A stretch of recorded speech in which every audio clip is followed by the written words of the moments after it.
যারা দীর্ঘদিন তৃণমূল দলটাকে প্রতিষ্ঠা করলো তাদেরকে 1 মিনিটে দূরে সরিয়ে দিলেন মুখ্যমন্ত্রী আমাদের।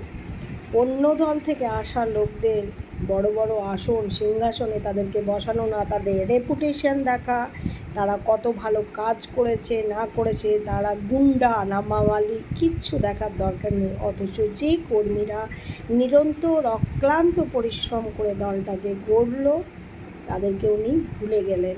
হ্যাঁ, এগুলো কর্মের ফল ছাড়া কিচ্ছু নয়।